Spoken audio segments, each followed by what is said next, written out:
Hello friends, मैं सुधीर स्वागत करता हूं आप सभी का आपके अपने चैनल स्कोरमैक्स पे। और आज हम डिस्कस करेंगे आपकी यूनिट 15 को, जिसका नाम है इंटरनेशनल मार्केटिंग सर्विसेज। तो सबसे पहले हमें पता होना चाहिए सर्विस होता क्या है। तो all economic activities whose output is not a physical is generally consumed at the time it is produced and provides additional value in form such as convenience, comfort, timeless, health, etc. तो मतलब ऐसी आपकी जो आर्थिक रूप से जितनी भी एक्टिविटीज आप करते हैं जिनका आउटपुट फिजिकल नहीं होता, लेकिन आप उनको कंज्यूम करते हैं उनके प्रोडक्शन के टाइम पर, और जिससे आप अपने लाइफ स्टाइल में कुछ ना कुछ वैल्यू एडिट करते हैं, चाहे वो आपका चाहे कन्वीनियंस हो, चाहे आपका कंफर्ट हो, चाहे आपका टाइम लेस हो या हेल्थ हो। That are essential intangible concerns of its first purchaser.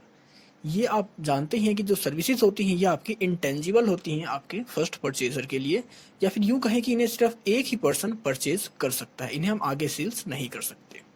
तो एग्जांपल्स हैं आपकी airlines, banking, hotels, insurance, telephone, consulting firms etcetera.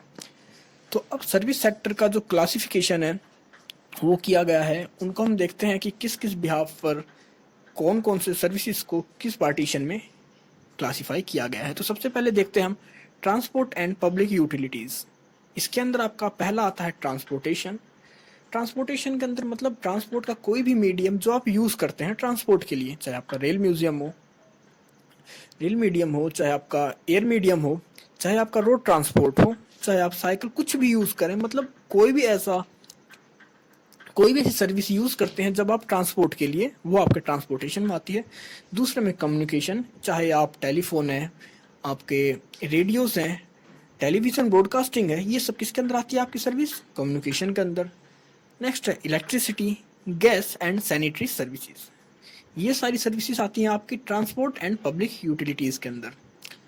कुछ आपकी सर्विस होल ट्रेड की होती हैं, कुछ आपकी रिटेल ट्रेड की होती हैं। इनके अंदर कोई सब पॉइंट नहीं है, ये अपने आप में ही एक कह सकते हैं पॉइंट है, एक ग्रुप है सर्विसेज का। नेक्स्ट है finance, insurance and real estate. तो इसके अंदर आपके बैंकिंग फैसिलिटीज़, आपकी credit agencies, security and commodity brokers, real estate, मतलब आपको बैंक जो भी सर्विस प्रोवाइड करता है वो इसके अंदर आती हैं। आपकी क्रेडिट एजेंसीज आती हैं, अगर आप शेयर मार्केट में इन्वेस्ट करते हैं तो उससे रिलेटेड आपको जो परचेज है, सेल्स है, या जो भी आपकी सर्विसेज होती है वो सब इसके अंदर आती हैं। और आपकी रियल एस्टेट से रिलेटेड सर्विस भी आपकी इसी में आती हैं। फिर नेक्स्ट होती है आपकी फेडरल गवर्नमेंट। इसके अंदर आपकी सिविलियन और मिलिट्री सर्विसेज आती हैं। अदर सर्विसेज के अंदर हम उन सारी सर्विसेज को रखते हैं जो इनके अंदर नहीं आती, चाहे आपके होटल्स हों, चाहे आपकी पर्सनल सर्विसेज हों, चाहे आपकी बिजनेस सर्विसेज हों, ऑटो रिपेयर्स हों, गैरेज हों, मोशन पिक्चर्स हों, हेल्थ सर्विस हों, लीगल सर्विस हो, एजुकेशनल, सोशल या फिर प्रोफेशनल सर्विसेज हों। तो हम देखते हैं कि सर्विस किस तरह डिफरेंट होती है आपके प्रोडक्ट से। तो सर्विस सबसे पहली बात कि इंटेंजिबल है और प्रोडक्ट आपके टेंजिबल है, मतलब प्रोडक्ट को अपने आप गुड्स को टच कर सकते हैं, देख सकते हैं, लेकिन आप अपनी सर्विसेज को ना तो टच कर सकते हैं और ना ही उन्हें देख सकते हैं। अब दूसरी चीज़ है services are heterogeneous and product are homogeneous. तो हेट्रोजीनियस वो होता है जिसके जो हर यूनिट उसकी एक दूसरे से डिफरेंट हो, मतलब आपने 10 पर्सनस को सर्विस दी तो ज़रूरी नहीं है कि हर किसी पर्सन का जो सेटिस्फेक्शन लेवल हो सर्विस से वो इक्वल हो, क्योंकि ज़रूरी नहीं है कि हर पर्सन ने वो सर्विस पहले यूज़ करी हो, या आप हर बार एग्जैक्ट उसी वे में सर्विस प्रोवाइड कर पाएँ जैसे आपने प्रीवियस में करी थी, क्योंकि ये कोई एक मशीन नहीं है, हमारे पास कोई टेक्नोलॉजी नहीं है, हम पर्सनस के थ्रू सर्विसेज को देते हैं, तो ये हर बार एक दूसरे से डिफरेंट होती है। लेकिन अभी हम प्रोडक्ट की बात करें तो वो एक स्टैंडर्ड है उनका, वो एक मशीनरी का यूज़ करके डेवलप किए जाते हैं, उनका एक स्टैंडर्ड साइज़ होता है, वो फिक्स है कि हाँ उसे उतने वेट का ही होना होता है। तो जो प्रोडक्ट होते हैं वो एकदम एक जैसे एग्जैक्ट एक दूसरे से कॉपी होते हैं, तो वो होते हैं आपके होमोजीनियस। अब सर्विस की बात करें तो सर्विस को पहले सेल किया जाता है, उसके बाद उस सर्विस को प्रोड्यूस किया जाता है। जैसे अगर आप कहीं ट्रैवल करने जा रहे हैं तो पहले आप ट्रैवल का जो भी एक्सपेंस होता है, जो फीस होती है वो पे करेंगे, मतलब पहले आपने उसको परचेज कर लिया, उसके बाद वो आपका जो ट्रैवल एजेंट है आपको आपके लिए उसको प्रोड्यूस करेगा, सर्विस को आपको उसकी फैसिलिटी प्रोवाइड करेगा। लेकिन अगर हम प्रोडक्ट की बात करें तो प्रोडक्ट में पहले आपका प्रोडक्ट तैयार किया जाता है, प्रोड्यूस किया जाता है, उसके बाद उसको सेल किया जाता है। अब सर्विस की बात करें तो service can not be safe और रीसोल्ड। मतलब सेफ का मतलब यहाँ पर है कि आप सर्विस को सेव नहीं कर सकते इन फ्यूचर यूज़ के लिए और उसे किसी और को सेल नहीं कर सकते। लेकिन अगर हम प्रोडक्ट की बात करें तो प्रोडक्ट को हम सेव भी कर सकते हैं फ्यूचर यूज़ के लिए और उसको हम रीसोल्ड भी कर सकते हैं किसी और पर्सन को। हम बात करते हैं कि किस तरह प्रोडक्ट और सर्विस एक दूसरे पे डिपेंडेंट है। तो बहुत सारे ऐसे गुड्स हैं, प्रोडक्ट हैं, जब आप उन्हें डिलीवर करते हैं, उनकी सेल्स करते हैं, तो उसके बाद आपको उससे टेक्निकल सपोर्ट, उसकी मेंटेनेंस सपोर्ट, मेंटेनेंस सर्विस आपको प्रोवाइड करनी पड़ती है उस कस्टमर को। क्योंकि अगर आपने कोई प्रोडक्ट सेल किया और उसके बाद आपको उसको टेक्निकल सपोर्ट प्रोवाइड करना था या मेंटेनेंस सर्विस प्रोवाइड करनी थी और अगर आपने वो सर्विस नहीं दी तो आपकी जो सेल है उसके ऊपर इसका नेगेटिव इफेक्ट पड़ेगा। तो कह सकते हैं कहीं ना कहीं आपकी जो सर्विस है और आपके जो प्रोडक्ट हैं ये दोनों एक दूसरे के ऊपर काफ़ी हद तक डिपेंड होते हैं। कई बार आप इसे एग्जांपल से भी समझ सकते हैं कि अगर आप हॉस्पिटली सर्विस प्रोवाइड करते हैं और वहाँ पर अगर आपके पास किचन इक्विपमेंट्स ना हो, फर्नीचर्स ना हो, रूम्स ना हो, तो क्या आप एक होटल में कस्टमर्स को सर्विस प्रोवाइड कर सकते हैं? नहीं कर सकते हम, क्योंकि इस सर्विस के लिए हमें उन प्रोडक्ट्स की नीड होगी जिनकी हेल्प से हम उस सर्विस को प्रोवाइड करेंगे। तो सर्विस और प्रोडक्ट एक दूसरे के ऊपर डिपेंडेबल भी होते हैं maximum. Challenges in marketing of services. तो जब हम अपनी सर्विसेज को सेल करते हैं, उनकी मार्केटिंग करते हैं, तो वहाँ पर कुछ चैलेंजेस आते हैं, उनके बारे में बात करते हैं। तो सबसे पहला होता है साइमल्टेनियस प्रोडक्शन एंड कंजप्शन। तो पहली बात, सर्विसेज को हम मास में प्रोड्यूस नहीं कर सकते या मास में जो उनका प्रोडक्शन होता है वो पॉसिबल नहीं होता, या कहते हैं बहुत डिफिकल्ट होता है प्रोडक्शन करना उसका। और अगर उसमें से आप मास प्रोडक्शन कर भी रहे हैं तो उसमें किसी एक कस्टमर का एक कस्टमर की भी कोई एक्टिविटी ओवरऑल कस्टमर्स को इफेक्ट करेगी। आप एग्जांपल समझ सकते हैं, आप मूवी देखने गए हॉल में और वहाँ पर कोई एक ऑडियंस वहाँ पर बैठकर नॉइस क्रिएट कर रहा है या हुटिंग कर रहा है, तो उसका इफेक्ट वहाँ पर जितने भी आपके ऑडियंस थे बैठे सर्विस ले रहे थे वो थिएटर की, उन सभी के ऊपर उसका इफेक्ट पड़ेगा। दूसरा होता है इंटेंजिबिलिटी। अब इंटेंजिबिलिटी में क्या होता है कि इस सर्विस को आप रिस्टोर नहीं कर सकते। मतलब अगर आप कोई सर्विस प्रोवाइड कर रहे हैं तो आप उसको लॉन्ग टाइम के लिए सिक्योर सेफ नहीं कर सकते। उसको आपको तभी यूज़ करना होगा जिस टाइम आपने उस सर्विस को प्रोवाइड किया। अब दूसरी होती है कि सर्विस को आप पेटेंटेड नहीं कर सकते। ये नहीं है कि ये सर्विस सिर्फ मैं ही दूंगा, हमारे पास ये नहीं हो सकता राइट कि इस सर्विस को देने का राइट सिर्फ मेरे पास हो। जिस तरह हम कोई प्रोडक्ट डेवलप करते हैं तो हम कहते हैं कि इस प्रोडक्ट को मैंने डेवलप किया है, इसके कॉपीराइट, इसके पेटेंट राइट मेरे पास है, तो उस प्रोडक्ट को कोई और डेवलप नहीं कर सकता। लेकिन सर्विस में ऐसा नहीं होता। नेक्स्ट है service can not be displayed. तो जब आप कोई प्रोडक्ट को सेल करते हैं तो वहाँ पर उससे रिलेटेड आप उसका डेमो दिखा सकते हैं, उसकी प्रेजेंटेशन करते हैं, लेकिन सर्विस में ऐसा कुछ भी पॉसिबल नहीं है। सर्विस को सिर्फ इंसान लेने के बाद ही, कंज्यूम करने के बाद ही फील कर सकता है, रियलाइज कर सकता है उस सर्विस की क्वालिटीज़ के बारे में। नेक्स्ट आता है हेट्रोजीनियस। अब आपके जो सर्विस आप प्रोवाइड करते हैं, हर बार आप डिफरेंट एम्प्लॉयज़ होते हैं आपके सामने, कस्टमर अलग अलग होते हैं, तो हर कस्टमर का जो सेटिस्फेक्शन लेवल होता है वो अलग होता है एक दूसरे के कंपैरिजन। तो आप जो सर्विस प्रोवाइड करते हैं वो हर बार एक दूसरे से डिफरेंट होती है। प्रोडक्ट तो आप एक जैसे बना सकते हैं, लेकिन अगर आप सर्विस की बात करें तो हर बार आप एक जैसी सर्विस नहीं दे सकते, क्योंकि कहीं ना कहीं वो कस्टमर के सेटिस्फेक्शन लेवल पे या आपके एम्प्लॉय के एक्शंस पे डिपेंड करती है और वो हर बार एक दूसरे से डिफर होती है। नेक्स्ट है पेरिशेबल। पेरिशेबल मतलब सर्विस को आप ना तो रिटर्न कर सकते हैं और ना ही इसे रीसोल्ड कर सकते हैं। मतलब ये आपको जब मिली है आपको इसे उसी टाइम यूज़ करना है, क्योंकि अगर आप ये सोचे आप इसे रिटर्न कर देंगे बाद में, ये इसे रीसोल्ड कर देंगे, तो उस कंडीशन में ये आपके लिए नहीं है, क्योंकि इसको ना तो रीसोल्ड किया जा सकता है और ना ही रिटर्न किया जा सकता है। अब देखते हैं इंटरनेशनल ट्रेड इन सर्विसेज।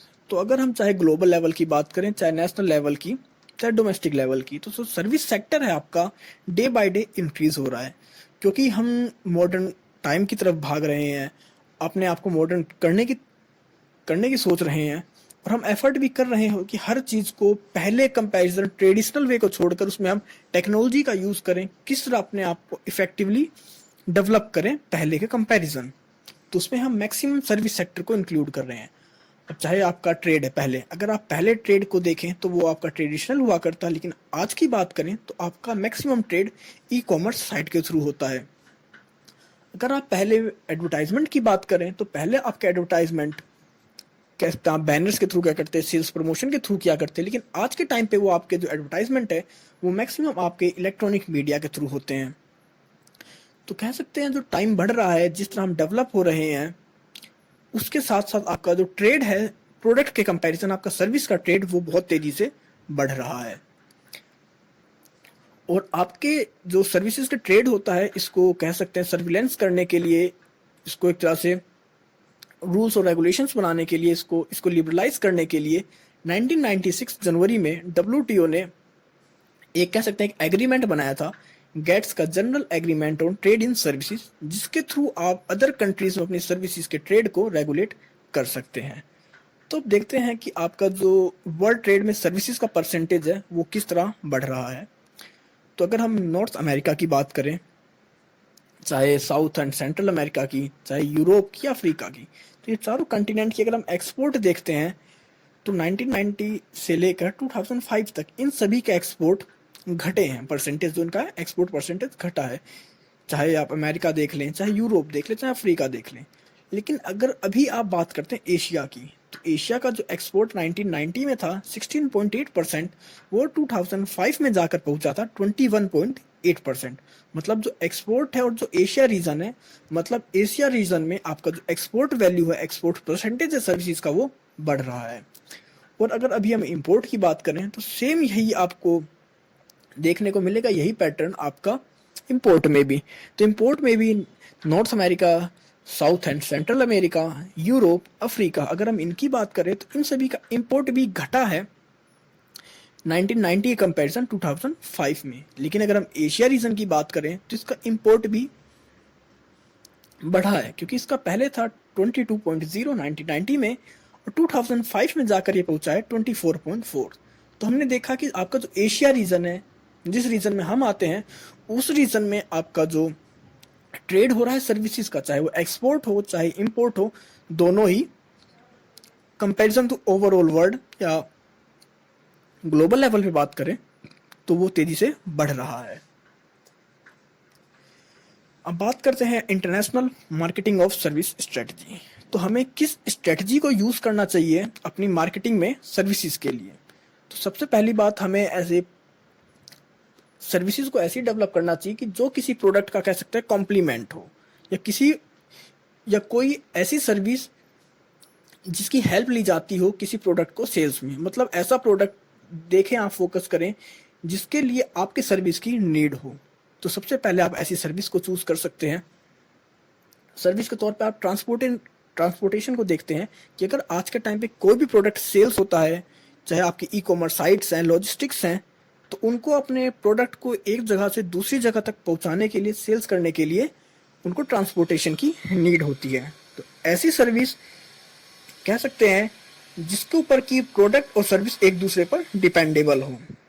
दूसरा होता है कि आप ऐसी सर्विस या ऐसे कंट्रीज को चूज करें कि जो आपकी सर्विस को चाहती हो। मतलब आप अगर किसी सर्विस में एक्सपर्ट हैं, आप उसमें इफेक्टिवली काम करते हैं उस सर्विस में, तो आपको देखना होगा कि आप जिस सर्विस में एकदम एक्सपर्ट हैं, उस सर्विस की नीड किस कंट्री में है।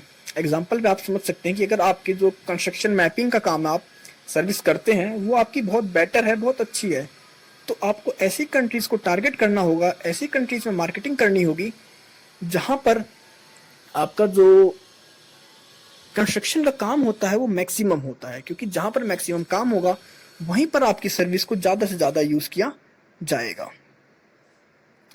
तो अब बात करते हैं, तीसरा मेथड होता है कि another opportunities are arise when countries undergo transitions. तो जब कई बार कंट्रीज में कुछ बदलाव आते हैं, कुछ चेंज आते हैं, तो उस कंडीशंस में भी बहुत सारी अपॉर्चुनिटीज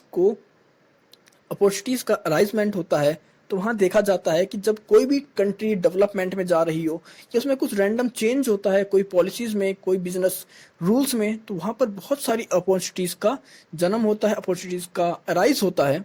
तो आप एग्जांपल समझ सकते हैं कि अगर किसी नेशन ने new transportation services are introduce in overseas in export and continuation may exploit the opportunities and offer container services to improve the effectively of the new system। अगर कोई कंट्री न्यू ट्रांसपोर्टेशन सिस्टम को introduce कर रहा है अपनी country में, किसके लिए? प्रोडक्ट्स को एक कंट्री से दूसरी कंट्री पहुंचाने के लिए या प्रोडक्ट्स को एक पॉइंट से दूसरी पॉइंट तक पहुंचाने के लिए। तो आपने देखा कि कोई कंट्री ऐसी अपनी पॉलिसीज को अपना रहा है, इंट्रोड्यूस कर रहा है वहाँ पर ट्रांसपोर्टेशन सर्विस को, तो उस कंडीशन में आपके पास मौका है कि आप वहाँ पर कंटेनर्स को प्रोवाइड कर कंटेनर्स की सर्विस को प्रोवाइड कर उनके काम को और इफेक्टिवली बनाएं, उनके सिस्टम को और इफिशिएंसी प्रोवाइड करें। ये कुछ तरीके होते हैं, इन मेथड्स को यूज़ कर इन स्ट्रेटजीज को यूज़ कर हम अपनी सर्विसेज की मार्केटिंग को इंटरनेशनल लेवल पे कर सकते हैं। अब देखते हैं potential services for international market. तो इंटरनेशनल मार्केटिंग में कौन सी ऐसी सर्विस हैं जिनका स्कोप है या जिनका पोटेंशियल बहुत ज़्यादा है, जिन्हें कर हम मैक्सिमम प्रॉफिट अर्न कर सकते हैं। तो सबसे पहली इसमें आती है आपकी financial service, cover insurance and banking, क्योंकि सबसे पहली आपकी फाइनेंस में बैंकिंग एंड इंश्योरेंस। तो आप देखते भी हैं कि मैक्सिमम कंट्रीज़ में आपका जो बैंकिंग सेक्टर है, इंश्योरेंस सेक्टर है, प्राइवेट इन्वेस्टर्स के लिए ओपन कर दिया गया है और इसके अंदर बहुत ज़्यादा रेंज होती है सर्विसेज की। अगर बैंकिंग की बात करें तो चाहे आपकी एटीएम सर्विस होती है, एसएमएस सर्विस होती है, विड्रॉल सर्विस होती है, चेक सर्विस होती है, या इंश्योरेंस की बात करें तो आपके बहुत सारे इंश्योरेंस होते हैं। तो सबसे पहला होता है आपका जो फाइनेंशियल सर्विसेज है, इसका पोटेंशियल बहुत ज़्यादा है इंटरनेशनल मार्केटिंग में। दूसरी है great potential of construction, design, engineering and services. तो दूसरा होता है आपका कंस्ट्रक्शन, क्योंकि डे बाय डे जो आपकी टाइम बढ़ रहा है, हम ग्लोबलाइज हो रहे हैं, इंटरनलाइज हो रहे हैं, तो हमारी जो टेक्निक्स हैं बिल्डिंग्स को बनाने की, इंफ्रास्ट्रक्चर को बनाने की, ट्रेडिशनल को छोड़कर हम नए मेथड्स को अपना रहे हैं। तो वहाँ पर आपका जो डिज़ाइंस होता है, आपकी जो कंस्ट्रक्शन स्किल्स हैं, आपकी जो इंजीनियरिंग सर्विसेज हैं, उनके लिए बहुत ज़्यादा पोटेंशियल एरिया डेवलप हो रहा है इंटरनेशनल मार्केटिंग में। नेक्स्ट है legal and accounting services, next communication services, उसके बाद आपकी human resource development services, management consulting services, फिर टूरिज्म है, health related sector services, international data services. तो ये सारे सर्विस सेक्टर हैं जो कि जिनका पोटेंशियल इस टाइम पे बहुत ज़्यादा है इंटरनेशनल मार्केटिंग में।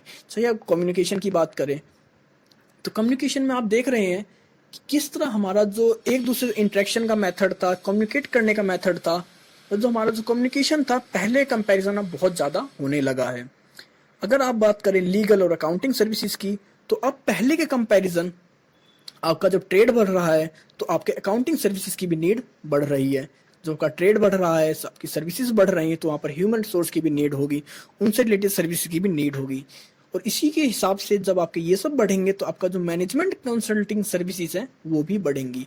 अब आप कंपेयर करें कि आज के 10 साल पहले जो टूरिज्म था और वो जो टूरिज्म आज है, उसमें बहुत ज़्यादा डिफरेंस है। पहले पर्सन्स इतना यूज़ नहीं करते थे टूरिज्म को, दूसरी कंट्रीज में नहीं जाते थे घूमने के लिए, विजिट नहीं करते थे। लेकिन धीरे धीरे जैसे टाइम बढ़ रहा है, हमारा जो रेशो है टूरिज्म से अर्निंग का वो भी बढ़ता जा रहा है। और इसी तरह आपका हेल्थ रिलेटेड सेक्टर है और आपका इंटरनेशनल डाटा सर्विसेज। तो ये कुछ सेक्टर्स हैं जिनमें potential services for international marketing, मतलब इनमें ऐसा पोटेंशियल है कि आप इंटरनेशनल मार्केटिंग में इनसे बहुत ज़्यादा अर्निंग या कह सकते हैं इजीली सक्सेस हो सकते हैं इन सर्विस सेक्टर्स में। अब बात करते हैं barriers to international marketing of services. तो ऐसे कौन से बैरियर्स हैं जब हम इंटरनेशनल लेवल मार्केटिंग करते हैं तो उनके बीच में आते हैं। तो नॉर्मली आपके बैरियर्स दो तरीके के हैं। सबसे पहला आता है आपका लीगल बैरियर, दूसरा आता है आपका कल्चरल बैरियर। तो लीगल बैरियर में सबसे पहला होता है आपका quantitative and qualitative border provisions and restrictions. तो कई कंट्री क्या होती है अपने डोमेस्टिक इंडस्ट्रीज को, डोमेस्टिक फर्म्स को प्रोटेक्ट करने के लिए फॉरेन कंट्रीज को या अदर कंट्रीज के जो उनकी सर्विसेज का क्वालिटी होती है, क्वांटिटी होती है, उसको रेस्ट्रिक्ट कर देती हैं कि आप इस क्वांटिटी से ज़्यादा हमारी कंट्री में या इस शेयर से ज़्यादा हमारी कंट्री में अपनी सर्विस को प्रोवाइड नहीं कर सकते। दूसरा होता है रूल्स एंड रेगुलेशन, मतलब laws and regulation discriminating against foreign firms. तो अब अगर आप किसी दूसरी कंट्री में कह रहे हैं सर्विस प्रोवाइड कर रहे हैं, इसका हम एग्जांपल समझ सकते हैं कि इस टाइम जैसे हम मैक्सिमम कहते हैं कि बॉयकॉट करो चाइना से रिलेटेड जितनी भी सर्विसेज हैं, चाहे उनके प्रोडक्ट है, तो हम क्या कर रहे हैं एक तरह से, वो सिर्फ एक तरह से हम डिस्क्रिमिनेशन कर रहे हैं उन फर्म्स के साथ जो आपकी दूसरी कंट्रीज की हैं। तो वही चीज इसमें आती है कि laws and regulations discrimination against foreign firms. तीसरा होता है direct and indirect subsidies to local firm. अब कई बार आपकी जो लोकल गवर्नमेंट होती है दूसरी कंट्रीज की, वो अपनी लोकल फर्म्स को डायरेक्ट और इनडायरेक्ट कह सकते हैं सब्सिडीज प्रोवाइड करती है कि वो मार्केट में अपने आप को स्टेबल कर सकें, आपके हिसाब से कंपटीशन आपको कंपटीशन दे सकें। तो सब्सिडीज में आप कह सकते हैं उन्हें लोन प्रोवाइड करना, उन्हें हेल्प प्रोवाइड करना, उन्हें ट्रेडिंग हाउस प्रोवाइड करना, ये सब कुछ इसके अंदर आ जाता है। मैक्सिमम जितनी भी सब्सिडीज होती हैं एक तरह से उन्हें एक फाइनेंशियली असिस्टेंस प्रोवाइड करती है वहाँ की गवर्नमेंट। नेक्स्ट बात करते हैं infringement of international copyright and trademark laws. तो आपका देखा गया है कि आपके जो कॉपीराइट्स होते हैं, आपके जो ट्रेडमार्क्स होते हैं इंटरनेशनल लेवल पे, उनको एक दूसरे से कॉपी कर लिया जाता है और कई बार उनकी परमिशन ही नहीं मिलती दूसरी कंट्री में कि आप उन चीज़ों का यूज़ कर सकें। तो ये भी देखना होता है कि हमारे जो कॉपीराइट्स हैं, ट्रेडमार्क, क्या दूसरी कंट्री में सेफ रह पाएंगे या फिर उनको उस कंट्री में परमिशन मिलेगी या नहीं। अब दूसरी बात करते हैं कल्चरल के अंदर। तो कल्चरल में सबसे पहला जो बैरियर आता है आपका लैंग्वेज का, क्योंकि जब आप कोई सर्विस प्रोवाइड करते हैं तो आप किसी एक लैंग्वेज का यूज़ करते हैं। अगर आपकी लैंग्वेज दूसरी कंट्रीज़ के कस्टमर्स के हिसाब से नहीं है, उनकी इन्वायरमेंट के हिसाब से नहीं है, आपकी लैंग्वेज उनको समझ में नहीं आती, तो वहाँ पर आप अपनी मार्केटिंग नहीं कर सकते सर्विसेज की, क्योंकि आपकी लैंग्वेज वही होनी चाहिए जो वहाँ की लोकल लैंग्वेज होती है। नेक्स्ट होता है वैल्यू एंड एटीट्यूड्स। तो इसके अंदर आप कह सकते हैं उनका बिहेवियर आता है, उनके एटीट्यूड्स आते हैं, उनके वैल्यूज़ आती हैं कि वो किसी प्रोडक्ट को किस तरह ट्रीट करते हैं, क्या उनका मानना है उस प्रोडक्ट के लिए, या कैसा एटीट्यूड वो उस तरह के प्रोडक्ट के लिए, उस कंपनी के लिए रखते हैं। नेक्स्ट होता है मैनर एंड कस्टम्स। तो इसके अंदर होता है कि उनकी क्या परंपराएं हैं और क्या मैनर्स है। हो सकती है आपकी जो सर्विस हो उनके कस्टम्स के अगेंस्ट हो या उनके मैनर्स के अगेंस्ट हो, तो आपको अपनी सर्विस को इस तरह प्रोवाइड करना होता है, इस तरह उसकी मार्केटिंग करनी होती है कि वो वहाँ के कस्टम्स के, वहाँ के मैनर्स के हिसाब से ही मैच करती हो। नेक्स्ट है मटेरियल कल्चर।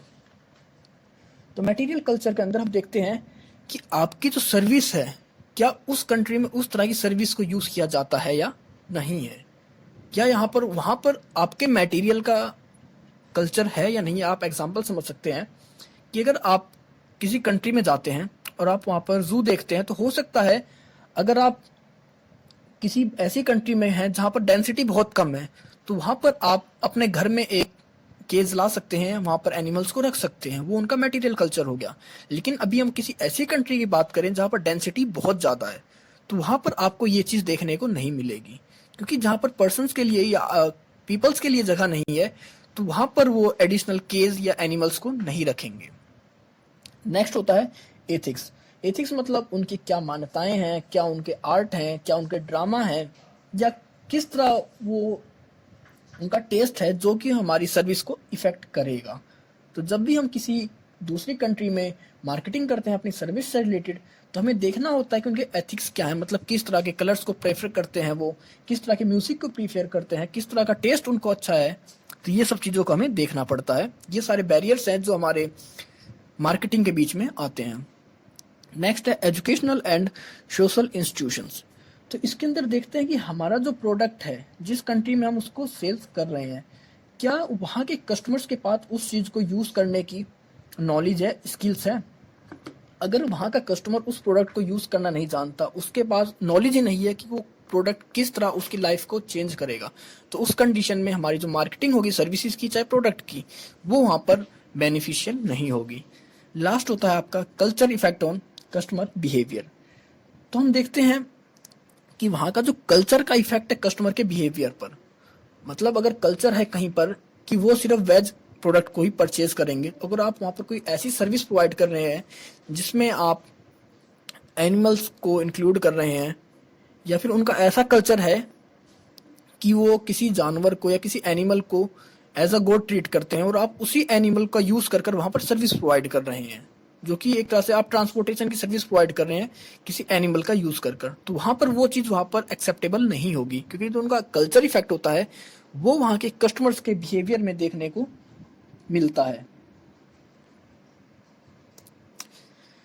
तो अब बात करते हैं हम गेट्स के बारे में, मतलब general agreements on trade and services.